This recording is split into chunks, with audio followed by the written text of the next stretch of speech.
கூட பார்க்க வேண்டியதுன்னா கேட்டை திறக்கிறாங்க. Hi ma'am. ஹாய். எங்கேருந்து வரீங்க மேம்? நாங்கள் ஈரோட்லேருந்து வரோம். ஈரோட்டில் உங்கள் நேம் என்ன? என் பேர் ரூபா. உங்கள் நேம்? ஆதித். ஆதித். ஆதித். காய் சாப்பிடலையா? ரொம்ப எனர்ஜி வேஸ்ட் ஆகிருக்கு போலயே. சாப்பிடலையா? யோசிக்கிறியாடா? மேம் சாப்பாடு வாங்கி கொடுத்தீங்களா? என்ன சாப்பிட்டு தான் வந்தேன். ஆனால் டயர்டாயிட்டீங்களா? சரி மேம். கலாம் அவார்ட்ஸை பற்றி சொல்லுங்கள் மேம். மேம் இது என்னன்னா, இப்போ குழந்தைங்களுக்கு எப்படி சொல்கிறது, ஃபஸ்ட்டு அந்த மாதிரிலாம் எதுவுமே இவங்களோட என்கரேஜ் பண்ணுற மாதிரி எதுவுமே இல்லை. இப்போ பார்த்தீங்கன்னா ஒரு எதுவாகட்டும் எல்லாமே அவங்க ரொம்ப என்கரேஜ் பண்ணுறாங்க.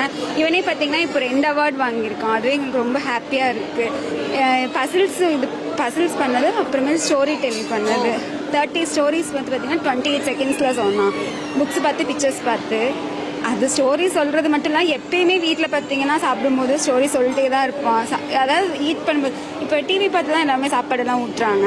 ஆனால் இவன் பார்த்தீங்கன்னா டிவி பார்த்துட்டு சாப்பிட மாட்டான். ஸ்டோரி புக் எடுத்து ஸ்டோரி ஒரு அப்போ சாப்பாடு போதும் ஸ்டோரி சொல்லிட்டு தான் சாப்பிடுவோம்.